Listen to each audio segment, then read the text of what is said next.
안녕하세요. 오늘 우리가 함께 살펴볼 자료들, 최근 루비랑 레일즈 생태계에서 정말 흥미로운 변화들이 많더라고요. 네, 맞아요. 커뮤니티를 더 활발하게 만드는 새로운 서비스부터 개발 방식을 아예 바꿀 수 있는 도구들, 또 앱의 안정성을 깊이 파고드는 논의까지 정말 재밌는 게 많았어요. 네, 단순히 새로운 게 나왔다 이런 소식을 그냥 나열하는 걸 넘어서요. 이 변화들이 왜 지금 이 시점에 나왔는지, 그리고 이게 당신의 개발 경험을 어떻게 더 좋게 만들 수 있는지 그 맥락을 같이 이야기해보면 재밌을 것 같아요. 아, 좋네요. 개발자의 행복이라는 그 루비의 오랜 철학이 어떻게 진화하는지 볼 수 있는 기회이기도 하고요. 개발자의 행복이 어떻게 진화하는가? 좋습니다. 그럼 한번 제대로 파헤쳐보죠. 오늘의 목표는 이 자료들 속에서 가장 중요한 흐름을 짚어서 당신이 루비 생태계의 최신 동향을 속도감 있게 따라잡도록 돕는 겁니다. 자, 그럼 첫 번째 주제는 커뮤니티 소식인데요. 요즘 정보가 너무 많아서 오히려 뭘 봐야 할지 모를 때가 많잖아요. 아, 맞아요. 정말 그렇죠. 이런 문제를 해결해줄 새로운 허브들이 등장했더라고요. 제일 먼저 눈에 띈 건 플래닛 루비라는 사이트예요. 루비 위클리로 유명한 피터 쿠퍼가 만들었다는데 30일치 루비 관련 블로그 글을 한 페이지에서 싹 모아 보여주니까요. 정말 편해 보였어요. 이게 근데 단순히 RSS 피드를 그냥 긁어 모으는 수준이 아니라는 게 핵심이에요. 그런가요? 내 자료를 보니까 LLM을 아주 영리하게 필터로 쓰고 있더라고요. 오픈 라우터라는 서비스를 써서 루비랑 전혀 관련 없는 글, 예를 들면 개발자가 올린 주말 식사 일기 같은 거요. 네, 딱 그런 거요. 그런 글까지 다 걸러내요. 심지어 제목이란 요약까지 더 읽기 좋게 다듬어주고요. 아, 그러니까 예전처럼 사람이 일일이 큐레이션 하던 걸 이제 LLM이 대신하는 거군요. 그렇죠. 이건 단순히 스팸을 거르는 수준을 넘어서 커뮤니티 정보 허브의 기준이 바뀌고 있다는 신호탄 같은데요. 맞아요. 예전엔 얼마나 많이 모으냐가 중요했다면 이제는 얼마나 가치 있는 정보만 남기냐가 핵심이 되는 거네요. 정확합니다.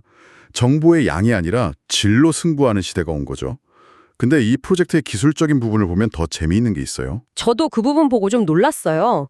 GitHub 액션스로 30분마다 크러잉하고 정적 페이지로 만들어서 GitHub 페이지스에 올린다는데 잠깐만요. 자료 밑에 보니까 제로 디펜던시라고 되어 있더라고요. 네, 아니, 잼 파일도 없이 이게 어떻게 가능한 거죠? 루비 표준 라이브러리만으로 이 모든 걸 처리했다는 건가요? 네. 바로 그 점입니다.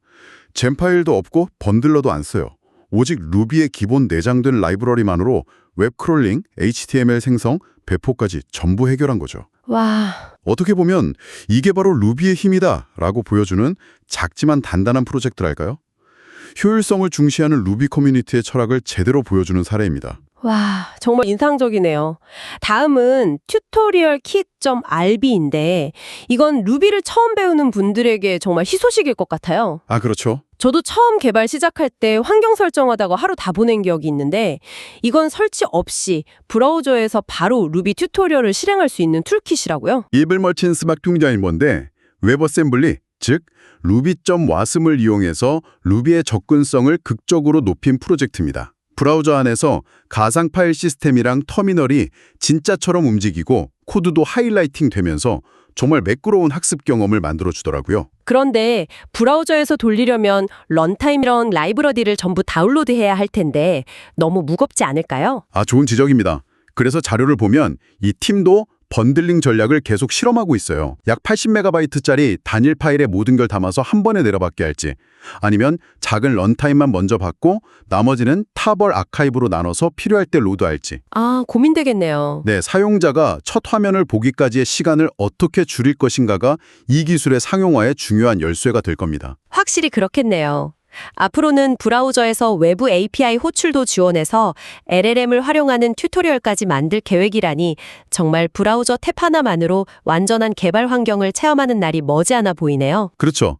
이런 시도들이 결국 루비 생태계의 문턱을 낮추고 새로운 개발자들을 유입시키는 중요한 역할을 하게 될 겁니다. 마지막 커뮤니티 소식은 루비 커뮤니티, rubycommunity.org라는 허브 사이트입니다. 전 세계 루비 개발자 프로필을 보여주고 요즘 어떤 프로젝트나 기여자가 주목받는지 트렌드를 시각적으로 보여주는 곳이더라고요. 이 사이트가 흥미로운 점은 단순히 정보를 모아놓은 걸 넘어서 그 자체가 최신 루비 기술의 쇼케이스라는 점입니다. 쇼케이스요? 네, 루비 4.0.1과 레일스 8.2.0.알파라는 아직 정식 릴리즈도 안 된 최신 버전으로 만들어진 오픈소스 프로젝트거든요. 와, 솔리드 스택 시대의 레일즈 8이 실제 프로덕션에서 어떻게 구현되는지 직접 코드를 뜯어볼 수 있는 살아있는 교과서인 셈이죠.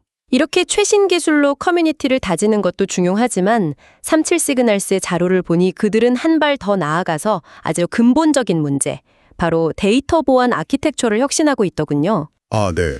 멀티 테넌트 앱, 그러니까 한 서비스에 여러 고객사가 입주해서 쓰는 SSAS 같은 앱을 만들 때 가장 무서운 게 데이터 유출이잖아요. 맞아요.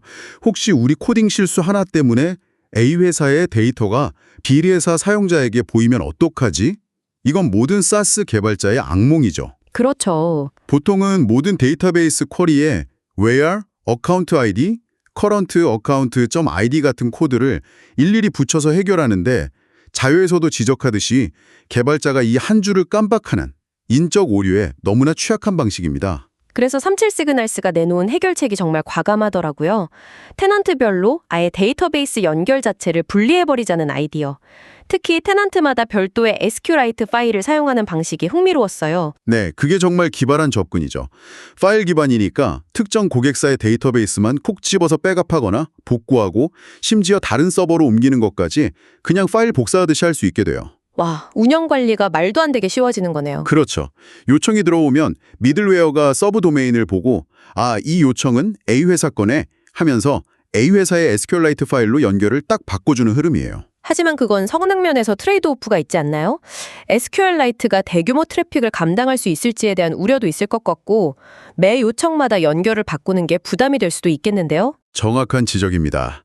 그래서 이들도 처음에는 소규모 고객사들을 대상으로 실험을 시작했어요. 그리고 그 결과물로 액티브 레코드 테넌트드라는 오픈소스 잼을 공개했는데 여기서 안정성을 확보하는 장치가 핵심입니다. 어떤 장치죠?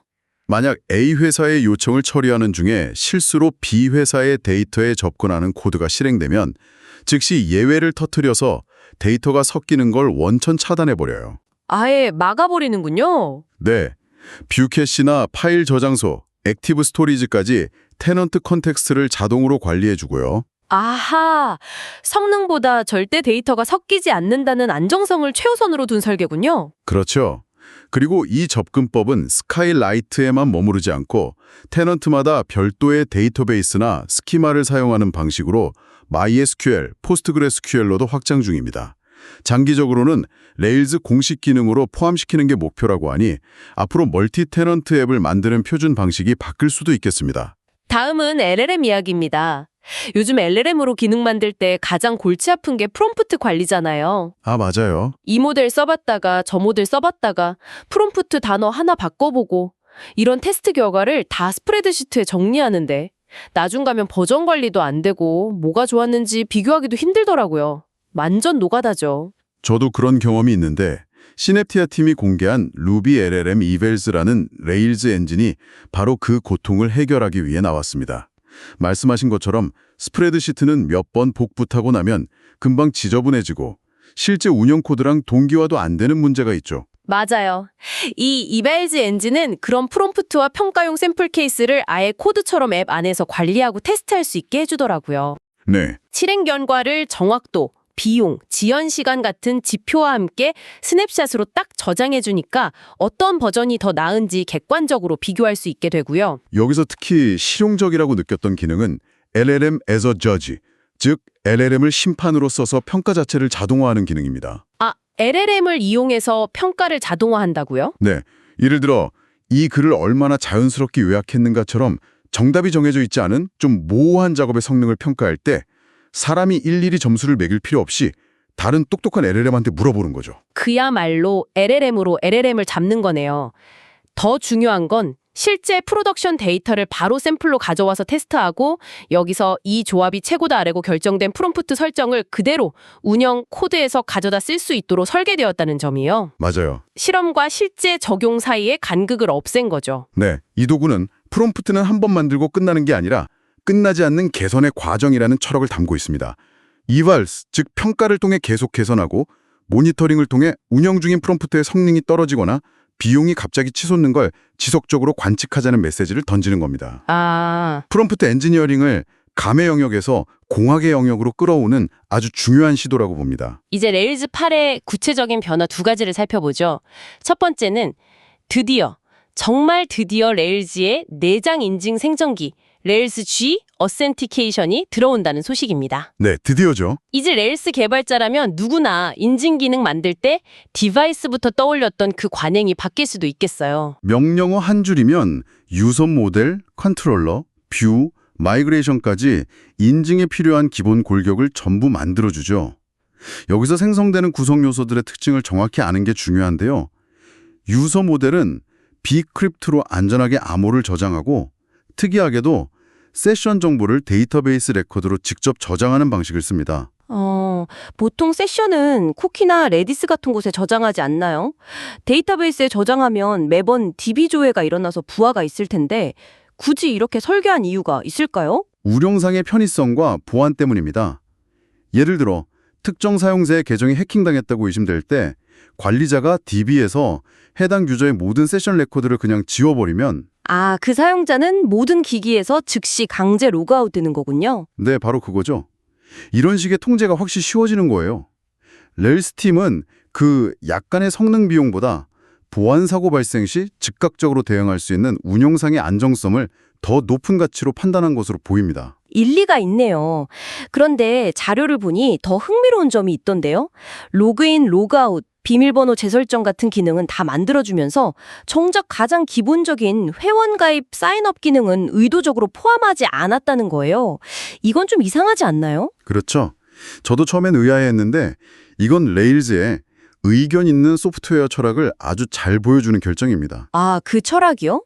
사용자를 서비스에 처음 가입시키는 온보딩 과정은 앱의 성격에 따라 초대장 기반일 수도 있고 결제가 필요할 수도 있고 너무나 다양하잖아요. 그렇죠. 그래서 이건 우리 레일즈가 정해줄 수 없는 당신의 비즈니스 로직 영역이다라며 개발자가 직접 구현하도록 열어둔 거죠.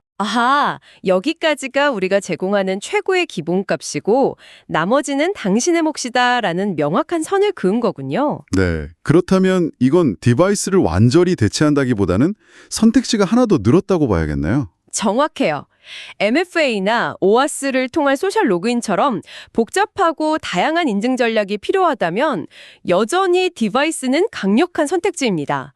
하지만 그냥 이메일 비밀번호 기반의 닫고 유지 보수하기 쉬운 기본 인증이 필요할 때는 이제 외부 의존성 없이 레일스 내장 기능만으로 충분해진 거죠. 마지막 주제는 이론이 아닌 현장 운영 관점이라 더 와닿는 사례입니다.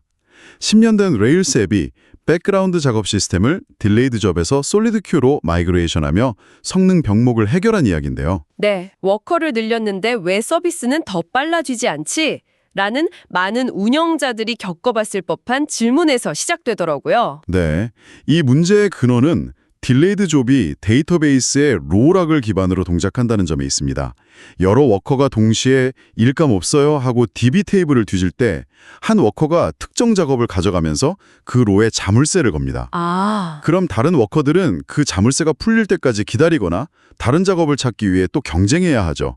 이게 워커가 수십 개로 드러나면 일하는 시간보다 서로 눈치 보고 기다리는 시간이 더 길어지는 거예요. 마치 좁은 창구에 사람들이 한꺼번에 몰려서 아수라장이 되는 모습이네요. 딱 그 비유가 맞습니다. 저도 예전에 한 프로젝트에서 워커를 30개까지 늘렸는데 어느 순간부터 서버 CPU만 100%를 찍고 처리 양은 그대로인 악몽 같은 경험을 한 적이 있어요. 와, 반면에 솔리드 큐는 SKP 러큐 같은 최신 SQL 전략을 씁니다. 여러 워커가 동시에 작업을 찾을 때 다른 워커가 이미 잠가놓은 로는 그냥 임자 있네 하고 쿨하게 건너뛰고 바로 다음 작업을 가져가는 거예요. 사소한 차이 같지만 워커들이 서로를 방해하지 않으니 전체 처리량이 예측 가능하게 쭉쭉 늘어나는 거군요. 그렇죠. 그런데 이 사례에서 우리가 얻어야 할 진짜 교훈은 기술 자체보다 다른 데 있는 것 같아요. 어떤 거죠? 바로 전환보다 관측이 더 중요하다는 메시지입니다. 이 팀은 솔리드 큐로 바꿨다고 끝낸 게 아니라 기본 모니터링 기능이 약하다는 걸 파악하고 직접 대시보드를 만들었어요. 직접요? 네, 큐에 작업이 얼마나 쌓여 있는지, 작업 하나를 처리하는데 평균 몇 초가 걸리는지 같은 핵심 지표를 계속 들여다본 거죠. 그냥 새롭고 좋으니까 바꾼다가 아니라 바꾸고 나서 정말 우리한테 좋아졌는지 숫자로 증명하고 계속 관리한다는 자세? 그게 핵심이군요. 바로 그겁니다. 새로운 기술 도입의 성패는 결국 이런 디테일한 운영 역량에서 갈린다는 걸 보여주는 아주 중요한 교훈이죠. 자, 오늘 정말 많은 것을 살펴봤네요. 커뮤니티의 정보 소비 방식을 바꾸는 LLM 기반 큐레이션부터 브라우저 안에서 루비를 실행하는 웹어셈블리의 가능성, 데이터 유출을 구조적으로 막는 새로운 아키텍처, 그리고 LLM 프롬프트 관리를 공학의 영역으로 가져온 시도까지. 거기에 레일스 8의 새로운 내장 인증과 솔리드 Q의 성능 개선 사례를 통해 레일즈 코어의 진화 방향도 엿볼 수 있었고요. 이 모든 변화들이 흩어져 있는 것 같지만 들어보니 하나의 큰 흐름을 그리고 있는 것 같지 않으세요? 처음에 말씀하셨던 개발자의 행복이라는 키워드가 떠오르네요. 맞습니다. 결국 이 모든 시도는 어떻게 하면 개발자가 더 중요한 문제에 집중하게 만들 수 있을까라는 질문에 대한 답을 찾아가는 과정입니다. 설치의 장벽을 낮춰주고 튜토리얼 킷, 사람이 할 수 있는 실수를 시스템이 막아주고 테넨트드, 지루하고 반복적인 평가 작업을 자동화해주고 이벤스, 복잡한 인증을 기본값으로 제공하는 레일소스, 이 모든 것이 결국 더 나은 개발 경험이라는 하나의 목표를 향하고 있잖아요. 그렇다면 마지막으로 이런 질문을 던져보고 싶네요. 오늘 우리가 나눈 여러 아이디어와 도구들 속에서 현재 당신의 개발 과정에서 가장 큰 불편함이나 고통을 해결해줄 실마리를 찾으셨나요? 그 힌트를 당신의 다음 프로젝트 혹은 바로 내일의 코드 한 줄에 어떻게 녹여볼 수 있을지 한번 생각해 보시는 건 어떨까요?